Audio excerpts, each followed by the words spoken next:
Shalom Kingdom People, bagaimana kabar Anda hari ini? Tentu saja kami selalu berdoa untuk keluarga Anda dan Anda semuanya, supaya dalam keadaan yang baik dan dalam pemeliharaan Tuhan.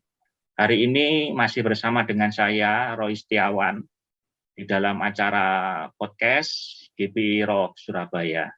Dan selamat datang bagi Anda yang baru pertama kali menyaksikan acara podcast ini, ya, karena kita berada dalam masa PPKM darurat, maka podcast dilaksanakan melalui media Zoom.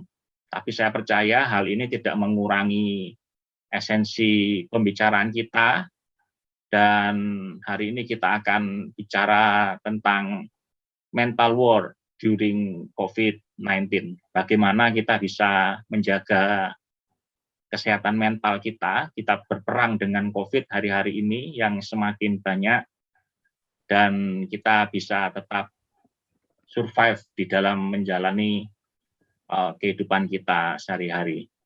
Dan bersama dengan saya hari ini ada dua tamu spesial yang saya ajak ngobrol ya di acara podcast ini. Yang pertama adalah Dr. Yunias Setiawati, spesialis kesehatan jiwa konsultan. Selamat datang, Dok. Selamat datang, terima kasih atas ini Pak Roy ya undangannya. Ya, terima kasih Dr. Yunias juga sudah bersedia untuk memenuhi undangan kami untuk berbagi pada saat ini tentang kesehatan mental. Dan juga Pak Fendi Kurniawan sebagai salah satu penyintas COVID-19 yang ada di gereja kita. Selamat datang Pak Fendi. Ya, selamat datang Pak Roy. Ya, terima kasih sudah memenuhi undangan kami. Mungkin saya ingin bertanya dulu ke Dr. Yunias. Sebetulnya pada waktu COVID-19 ini terjadi dan kita menghadapi, kita perlu memelihara kesehatan mental kita. Sebetulnya apa sih, Dok, kesehatan mental itu, dan seberapa pentingnya kita menjaga kesehatan mental itu? Karena selama ini seringkali yang ada di pikiran kita itu ya menjaga kesehatan fisik ya, minum vitamin dan seterusnya dan seterusnya. Tapi orang melupakan tentang kesehatan mental itu. Nah, apa kira-kira Dok tentang kesehatan mental itu? Ya, terima kasih Pak Roy atas kesempatannya. Shalom sahabat-sahabat GPI Rock semuanya. Ya, benar Pak Roy. Sementara ini yang ditekankan adalah kesehatan fisik ya. Kalau kesehatan mental itu sering diabaikan. Padahal menurut undang-undang ya nomor 36 tahun 2009 itu dikatakan kesehatan itu adalah hak asasi setiap manusia, meliputi kesehatan fisik, mental, spiritual, dan sosial. Nah, kenapa sih kesehatan mental itu perlu kita jaga? Karena kesehatan mental itu adalah kondisi di mana seseorang itu bebas dari stres, di mana stres itu bisa dari dalam diri kita sendiri, misalnya tuntutan yang terlalu tinggi, ya kita yang perfect, ya kita terlalu ingin sempurna, atau dari luar. Ya. Jadi hubungan intrapersonal dengan diri kita sendiri dan interpersonal, hubungan kita dengan orang lain, gitu yang dimana itu harus seimbang. Nah, kalau kesehatan itu seimbang, maka kesehatan mental itu akan terjamin dengan baik. Nah, menjawab pertanyaan Pak Roy ini mengenai kesehatan mental itu adalah gini ya, bagaimana seseorang itu memaknai suatu stres, bagaimana kita menerima diri kita sendiri apa adanya. Seseorang kan tidak lebih ya dari ini, kelebihannya ada, kekurangannya juga banyak, tapi kita bisa menerima. Legowo bahasa Jawanya. Ya, terus kita bisa juga menerima orang lain ya. Nah, misalnya dalam kondisi seperti ini kadang kita tidak bisa bertemu langsung, tetapi kita bisa komunikasi lewat virtual gitu ya. Jadi komunikasi dengan orang lain. Nah, kita memang tidak lepas dari stres nih. Yang biasanya kumpul-kumpul, bisa traveling, itu nggak bisa. Jadi kita harus ini ya, bebas konflik dengan orang lain dan dengan diri kita sendiri. Dan yang tak kalah pentingnya bagi sahabat GBI Rock semuanya, kita harus tetap efektif dalam berkomunikasi dengan lingkungan terkecil, yaitu keluarga, masyarakat, dan lingkungan. Jadi dalam studi, dalam pekerjaan, dalam pelayanan, kita harus tetap optimal walaupun dalam kondisi pandemi COVID-19 yang semakin ini ya, banyak. Banyak ya. Kasusnya, Dok ya. Iya, sehingga takut semua, nggih. Kira-kira demikian, Pak Roy. Apakah cukup jelas penjelasan saya? Ya. Nah, Dok, hari-hari ini kalau kita baca koran, kita lihat televisi, atau kita buka HP kita sekalipun ya, ditanya semua itu tentang COVID-19 gitu ya. Banyak yang meninggal dan seterusnya dan seterusnya. Nah, kita ini seolah-olah terasa overwhelmed begitu ya, overwhelmed dengan berita tentang COVID itu, yang lalu kemudian membuat kita menjadi seperti merasa ketakutan sendiri gitu, Dok. Ketakutan, wah jangan-jangan nanti saya kena, jangan-jangan nanti begini. Itu bagaimana, Dok ya, untuk mengatasi berita-berita, apalagi berita-berita hoax gitu ya, yang mungkin beredar. Jadi bagaimana mengatasi rasa ketakutan terhadap lingkungan sekitar kita, yang mana hal itu seringkali menyerang kita gitu, Dok. Ya, memang menghadapi situasi pandemi COVID-19 ini tidak mudah ya, terutama dengan banyaknya kasus. Hampir setiap detik kalau kita buka WA, beritanya kehilangan teman, kerabat, ya, bahkan yang harus kehilangan orang-orang tercintanya, baik ayah ibu, anak, itu tentunya merupakan pukulan yang berat bagi setiap orang. Nah, itu tidak menutup kemungkinan kita menjadi ketakutan seperti yang dikatakan Pak Roy. Memang ketakutan itu nanti yang menjadi dasar gangguan kesehatan mental kita. Misalnya kita jadi sulit tidur nih, kita jadi cemas, ya, depresi, nggak bisa konsentrasi nih, dredeg semua, gemeter nih ya. Nah, itu sahabat GBI Rock ya. Yang terpenting kita bisa memilah ya, memang mana berita-berita yang harus kita ikuti, mana yang tidak. Dan yang tak kalah pentingnya kita yaitu berserah diri. Misalnya dengan berdoa ya. Karena dengan berdoa itu kita mendekatkan relasi kita dengan Tuhan ya. Dengan berdoa kita menjadi lebih tenang, ayem gitu ya bahasa Jawanya. Kita menjadi lebih rileks sehingga imunitas kita juga akan meningkat ya. Nah, di Injil Matius kan juga dikatakan bahwa doa yang ini apa? Yang benar-benar kita percaya itu akan besar ya, khasiatnya itu akan ini. Jadi doa itu fungsinya banyak. Bisa untuk ketenangan batin kita, bisa untuk pemenuhan kebutuhan kita ya. Bisa kita menjadi lebih pasrah diri begitu ya. Karena dengan doa itu juga ini kan mempengaruhi pikiran kita. Seperti kita ketahui pikiran akan memengaruhi perasaan kita dan perilaku kita. Nah, selain itu kita juga harus ini ya membatasi untuk terpapar dengan berita-berita itu, ya. Dan kita harus selalu bersyukur. Mungkin nih kita pernah suatu saat terpapar, ya, atau keluarga kita terpapar. Tetapi kecemasan itu kan akan semakin memperparah ya Pak Roy. Iya Dok, betul Dok. Iya. Jadi kita tetap harus menjalin komunikasi, ya, tidak terus-menerus mencari sumber berita yang tentunya semakin membuat kita itu cemas ya. Kadang-kadang malah makin banyak kita baca, iya, cemas Dok ya, apalagi berita-berita hoax Dok ya. Karena stres itu kan memengaruhi HPA akses, jadi fungsi-fungsi neurotransmitter di otak itu terganggu. Nah, kalau sudah seperti itu, tentunya hal itu tidak kita harapkan ya. Dan jadi, itu bisa mengganggu keseimbangan hidup. Ya. Bisa mengakibatkan imun kita turun Dok ya, kalau itu muncul ya. Iya. Ya, baik ya.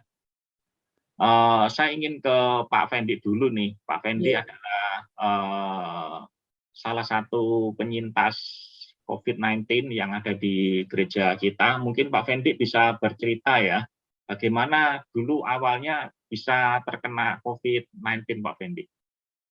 Iya, jadi saya akan bercerita sedikit tentang apa yang pernah saya alami. Kebetulan waktu itu saya kena sekitar Desember tahun lalu ya, 2020. Akhir tahun berarti Pak Fendi ya. Akhir tahun, betul Pak Roy. Jadi dalam pekerjaan saya ini, saya harus banyak melakukan traveling di luar Surabaya. Jadi di luar kota maupun luar pulau itu sedikit banyak dalam 1 bulan saya lakukan 2-3 kali. Dan itu mengharuskan saya untuk banyak di pesawat otomatis. Dalam tanda kutip ini bukan berarti sengaja mokong ya, tapi memang tuntutan hidup. Kewajiban. Jadi artinya di situ satu kali waktu saya kembali ke Surabaya, saya rasa badan saya ini agak drop. Jadi kemungkinan imun tubuh saya lagi turun karena posisinya kalau bulan-bulan Desember itu hujan, terus panas, angin. Itu satu hal yang kita nggak bisa hindari.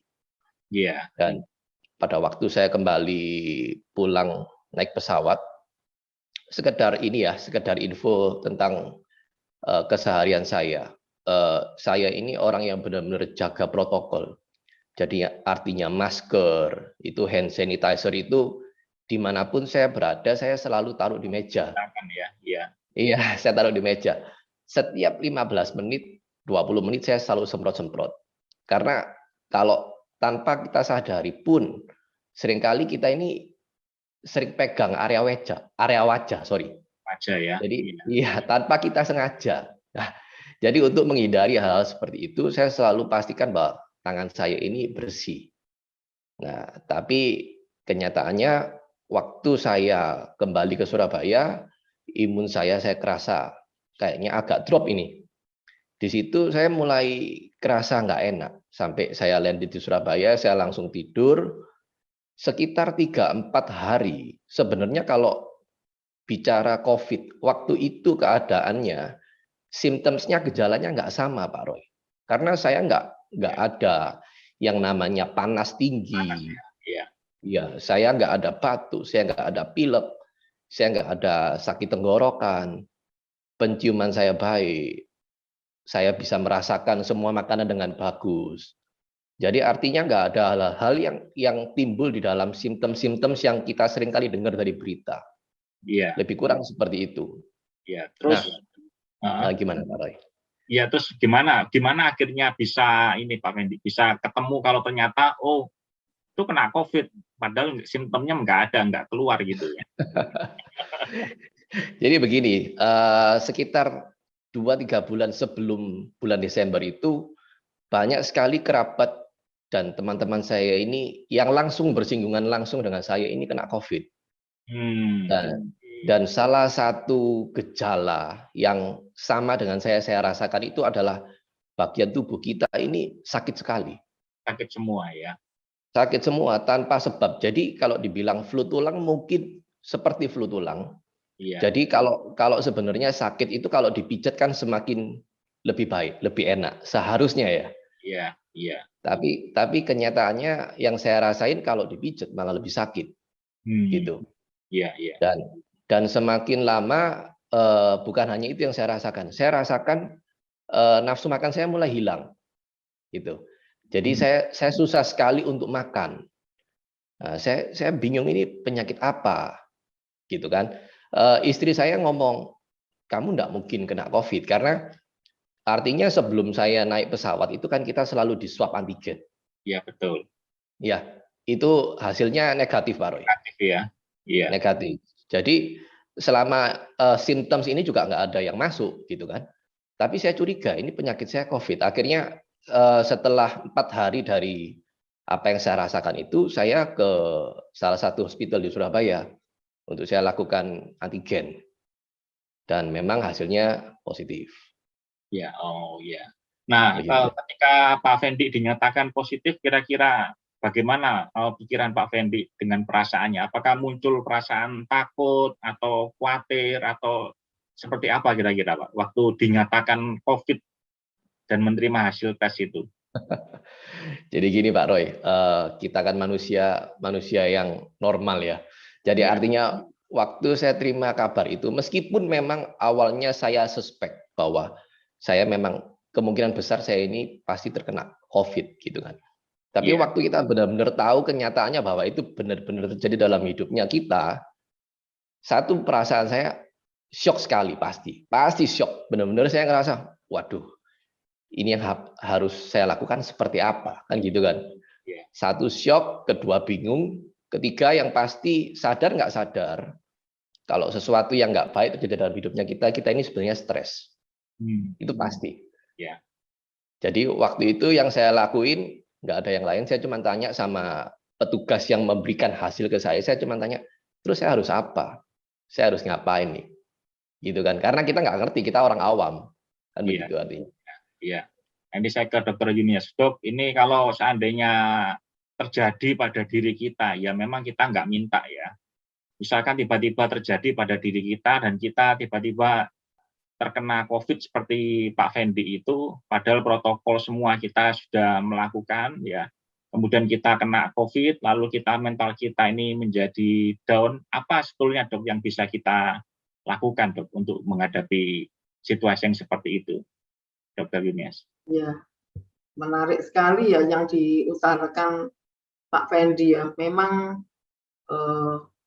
tahap-tahap yang dilewati itu memang betul. Kalau pertama dinyatakan COVID padahal sudah menegakkan protokol kesehatan, itu memang sesuai yang diutarakan Pak Fendi tadi ya, secara teori juga seperti demikian. Jadi menurut Kubler-Ross itu ada 5 fasenya. Yang pertama tadi dikatakan shock itu, yaitu denial ya, tentu saja. Nggak mungkin, saya nih loh sudah protokol kesehatan, semprot-semprot ya, masa seperti itu, nggak mungkin lah. Yang kedua, mesti dia marah ya, Pak Fendi mengalami ya. Ini loh, ini gara-gara lingkungan ini ya, nggak adil ini. Saya sudah protokol lingkungan tidak ini ya, tidak menerapkan protokol kesehatan. Atau Tuhan itu nggak adil kok saya dikasih sakit seperti ini ya. Terus tahap ketiganya mesti bergening ya, tawar-menawar. Oh ya mungkin ya karena virus itu kan penularannya bisa dari apa saja. Gitu ya. Terus akhirnya jatuh ke dalam depresi, sedih, mengurung diri, karena juga badannya sakit semua ya. Memang betul ini, setiap orang itu beda-beda simptomnya COVID itu. Iya, ada yang asimptomatik, tidak ada gejala. Ya, ada juga yang ini seperti diberitakan itu, batuk, sesek gitu ya. Iya, Dok. Yang terakhir acceptance tadi, akhirnya Pak Fendi menerima dan berubah dengan teratur. Nah, seandainya kita ini terkena ya, nah kita kan memang semua sudah menerapkan protokol kesehatan. Dan kalau mengalami fase seperti yang Pak Fendi utarakan tadi itu masih dalam batas normal ya. Nah, karena kan tidak mengganggu, beliaunya tetap mau berobat, gitu. Begitu kan Pak Fendi ya, sampai betul Dok. Ya. Saat itu isoman ya Pak Fendi. Isoman Dok. Ya, nah itu hendaknya kita juga ini meneladani Pak Fendi tadi ya. Segera kalau sudah ada gejala tadi segera memeriksakan PCR ya. Setelah itu kan bertanya kepada petugasnya ya. Jadi tidak browsing di internet itu jadi tambah bingung kan. Pak Fendi mencari pertolongan kepada expertnya gitu ya. Nah, sekarang kan bisa lewat Halodoc atau gimana itu supaya penanganannya itu cepat dan tidak menulari yang lain. Jadi dalam hal ini terbuka seperti kita misalnya kalau terkena ya kita WA, mohon maaf saya ini seperti ini. Adakah yang kontak dengan saya selama 2 minggu ini? Nah, jadi yang kontak juga segera periksa. Jadi kita membentengi orang lain juga ya. Jadi tidak egois, sudah kena terus ya wes, wong aku sudah kena ya aku jalan-jalan misalnya seperti itu ya. Biar rasa, biar kapok semuanya kena. Jadi kalau sudah kena, sebaiknya kita itu ya berserah diri, berobat, kemudian ya tetap menegakkan protokol kesehatan. Dan tentu saja kita juga ini ya kalau sudah terkena itu karena yang terserang kan pneumonia COVID ya, itu kan paru-paru. Jadi kita perlu olahraga, berjemur, makan makanan yang bergizi, dan ini ya berobat sesuai dengan kondisi yang ada. Gitu ya. Intinya kalau kita sesuai protokol kesehatan, apalagi kalau sudah divaksin, kalau kena harapannya itu tidak separah orang-orang yang belum divaksin. Ini terima kasih Pak Fendi bersedia ini ya membagi ilmunya kepada kita ya. Ya, semoga memberkati. Iya, Amin. Tuhan memberkati Pak Fendi sekeluarga ya. Ya, amin. Terima kasih, Dok. Pak Fendi, kemudian ketika Pak Fendi dinyatakan ini ya, dinyatakan COVID, itu bagaimana kemudian reaksi keluarga Pak Fendi? Apakah langsung wah ribut gitu ya, atau ketakutan, atau semua orang pada stres itu? Gimana waktu itu Pak Fendi? Ya, jadi pengalaman saya sekedar flashback aja. Waktu itu yang saya kabarin pertama pasti adalah istri saya. Karena dia ini satu-satunya orang yang nggak percaya saya pasti kena COVID. Karena jalannya nggak ada yang masuk kan. Begitu kan Pak Roy? Iya, betul. Jadi waktu saya kabarin dia, ya memang expected responnya dia. Shock yang pasti. Kaget ya kan. Terus bingung, itu yang pasti. Ya artinya setelah saya dapat kabar bahwa saya positif, pasti kita lakuin seperti yang tadi dokter bicara. Jadi artinya saya tanya sama dokter apa yang harus saya lakukan. Itu yang pasti dicek paru-paru, Pak. Jadi sama-sama kita ini ke rumah sakit. Waktu itu kondisinya di rumah sakit itu sangat penuh sekali. Jadi sampai saya nggak bisa cek paru-paru.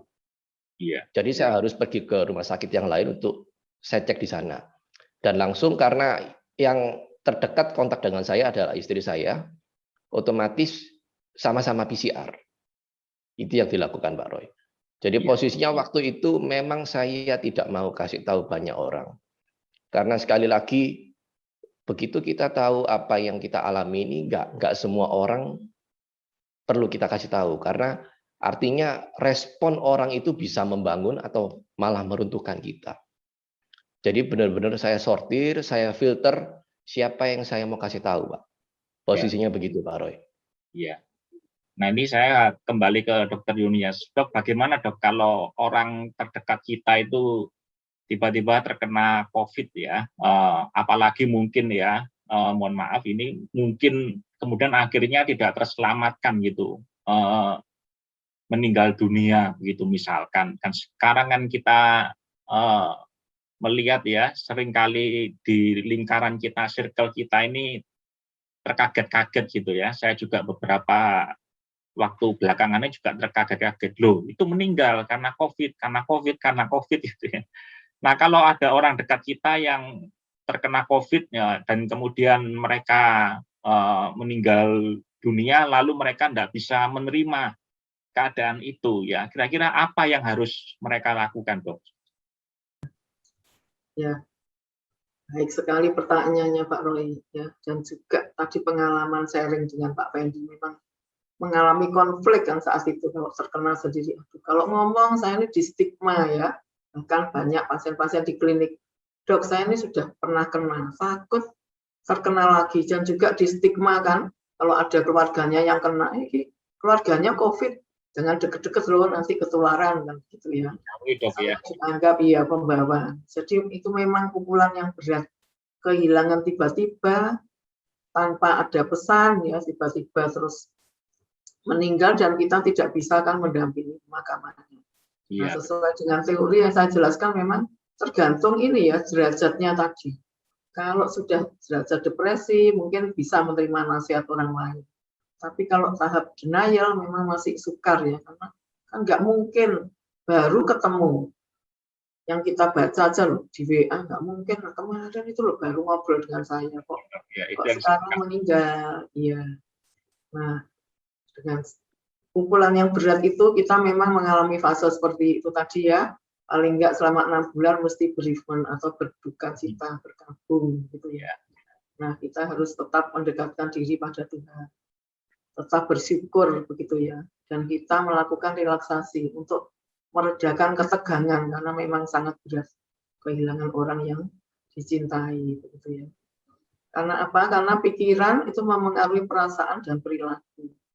Kalau kita terus-menerus jatuh ke dalam kecemasan, maka tidak menutup kemungkinan kita juga akan ini ya sakit juga kondisi fisiknya itu. Iya. Jadi kita juga melatih meregulasi emosi itu bagaimana, dan kita sendiri juga berusaha supaya tidak terpapar dengan ini ya, Mas COVID ini. Memang ini kondisi yang berat. Iya. Ya, kondisi yang berat yang tidak mudah, seperti membalik telapak tangan. Udah gitu aja kok dipikirin, itu tidak seperti itu. Seandainya kerabat kita mengalami, ya kita menenangkan gitu ya, sehingga dia bisa menghadapi ini fase bereavement itu dengan baik begitu ya. Iya, iya. Iya. Pak Fendi, terus ceritanya gimana Pak bisa kemudian akhirnya sembuh begitu Pak Fendi?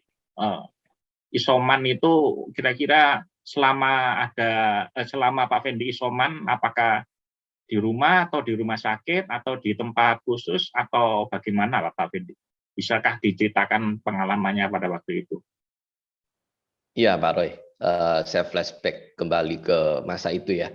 Jadi artinya setelah PCR itu memang saya positif, saya kebetulan rumah saya ini ada 2 bangunan, depan sama belakang. Jadi posisinya bangunan yang depan itu tetap keluarga saya tinggal di sana. Kita dipisahkan sama taman di tengah-tengah itu, saya tinggal di bangunan belakang. Jadi posisinya saya nggak harus keluar dari rumah karena kita punya bangunan yang terpisah, artinya begitu. Yeah. Jadi selama saya sakit itu, saya bersyukur saya punya teman-teman komsel yang luar biasa. Jadi artinya waktu saya info mereka saya sakit, saya terkena COVID,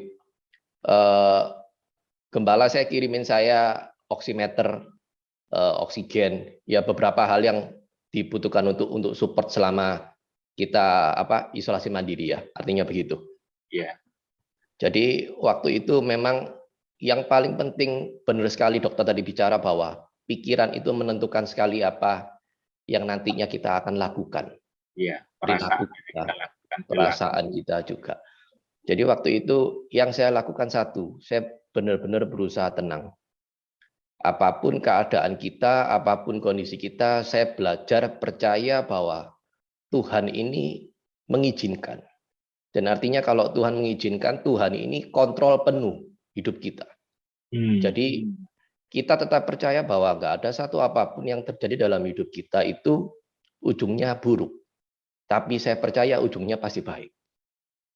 Jadi itu yang saya percaya, teman-teman komsel kita video call, kita sama-sama doa. Dan kita bersyukur, itu yang pasti Pak Roy. Kita bersyukur, sama-sama bersyukur bahwa thank you Tuhan, kalau ini boleh terjadi, artinya ke belakangnya pasti bawa kemuliaannya buat Tuhan. Artinya begitu. Mungkin hari ini kita alaminnya nggak enak, tapi kita percaya pasti ujungnya baik. Jadi selama saya sakit, lebih kurang saya alamin nggak enak itu selama 3-4 hari Pak Roy. 3-4 Jadi hari. 3-4 hari. Jadi benar-benar yang namanya nafsu makan itu tiba-tiba punah. Ya, sama sekali enggak ada. Jadi kalau yang siapkan makanan itu setiap hari pasti istri saya. Jadi karena kita ini bangunan belakang sama depan, terpisah di taman, jadi makanan itu ditaruh di taman. Dan pada waktu makanan itu mau datang, udah siap semua, dia selalu panggil fan gitu kan, dengan suaranya dia yang cukup kenceng gitu kan, itu pasti membangunkan saya kalau saya lagi tidur, ya kan. Itu saya sampai 3 hari itu saya ngerasa kalau dengar suaranya dia panggil saya itu kayak trauma. Karena begitu parahnya nafsu makan itu hilang. Jadi begitu nggak usah lihat makanannya, baru cium aja baunya makanan itu kayak aduh, penyiksaan lagi. Iya. Tapi di satu sisi kita tahu kebenaran bahwa kalau kita nggak makan, tubuh kita akan semakin lemah. Imun kita nggak akan naik, kita nggak sembuh-sembuh. Jadi artinya di situ kita benar-benar struggle untuk makan, suplemen semua kita minum, dan nggak kalah pentingnya seperti yang tadi dokter bicara, olahraga tiap hari. Setiap hari karena saya tinggal di bangunan itu sendiri, otomatis Saya cuci baju sendiri, saya cuci piring-piring saya sendiri, gelas saya sendiri. Saya nyapu, ngepel sampai saya berkeringat, terus nggak lupa saya berjemur. Semua itu saya lakukan tiap hari. Jadi 3-4 hari setelah saya lakukan itu semua, puji Tuhan, hari keempat atau hari kelima saya lupa. Tiba-tiba timbul yang namanya nafsu makan.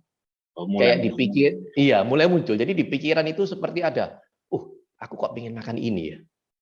Nah, itu kayak rasanya itu kayak berkat gitu loh. Kayak benar-benar rasa this is it, this is the new day. Dan saya percaya saya sudah sembuh.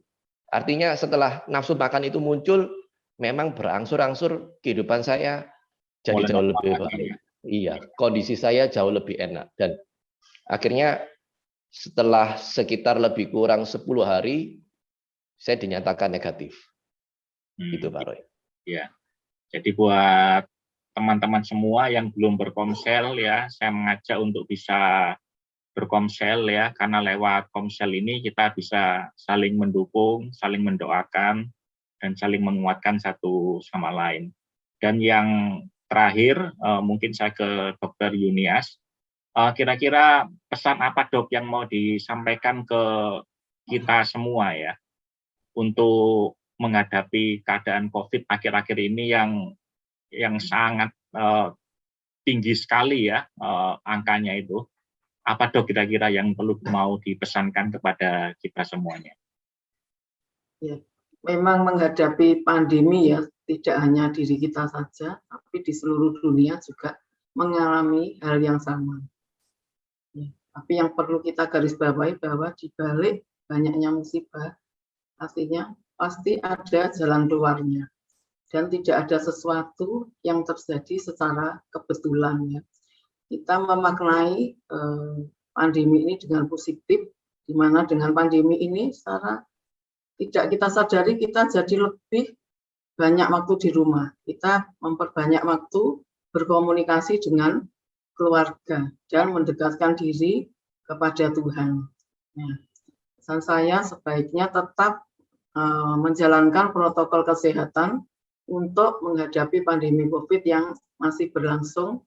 Kita tidak tahu kapan akan berakhir ini, dan kita tetap percaya bahwa semuanya itu seperti dikatakan Pak Fendi tadi, rencana Tuhan selalu indah buat kita, dan mukjizat itu selalu terjadi pada orang yang percaya kepada Tuhan. Amin. Terima kasih Pak Roy. Terima kasih Pak Fendi sharingnya. Terima kasih dokter. Pak Fendi dipakai oleh Tuhan untuk menjadi berkat bagi orang lain ya, di mana Pak Fendi tadi sangat bersemangat kan melakukan, kalau dari teori itu ADL, jadi tetap aku ya nyapu, ngepel itu namanya activity daily living, betul. Jadi imunitasnya meningkat. Nah, tandanya sembuh tadi walaupun sederhana tapi benar. Kalau nafsu makanku sudah baik, itu artinya keinginan yang paling dasar baik lah, itu awal dari kesembuhan ya. Terima kasih dan salut untuk Pak Roy dan Pak Fendi ya yang mengadakan acara ini. Sukses untuk Pak Roy, Pak Fendi dan sahabat GPI Rock. Selamat pagi. Ya, terima kasih dokter. Kalau ada teman-teman yang masih ingin berkonsultasi lebih lanjut atau bicara lebih lanjut dengan Dr. Yunias ini adalah dosen Fakultas Kedokteran UNER dan juga tempat prakteknya di RSUD Dr. Sutomo, kemudian di Mitra Keluarga Kenjeran, betul dok ya? Dan juga di Rumah Sakit Siloam ya, buat teman-teman yang mungkin ada kebutuhan bahwa kalau kita pergi ke psikiater seringkali di stigma buruk ya, tapi jangan begitu ya, karena memang itu tidak betul dok ya. Justru kita harus mencari pertolongan kepada ahlinya gitu ya, kepada orang-orang yang expert ya, sehingga kita bisa mengalami hal-hal yang baik di dalam hidup kita. Baik, terima kasih Dr. Yunias yang sudah hadir di dalam acara podcast kita pada hari ini, dan juga Pak Fendi Kurniawan yang sudah hadir. Terima kasih sudah memenuhi undangan kami. Nah, teman-teman, demikian acara podcast kita. Semoga bermanfaat dan berguna bagi kita semuanya. Kiranya pembicaraan yang ringan ini ya dapat memberikan kegunaan yang besar kepada kita semuanya. Dan saya percaya Tuhan akan melindungi kita, menyertai kita di dalam keseharian kita. Tetap nantikan seri-seri podcast berikutnya di acara Kingdom Insight is Gift for You.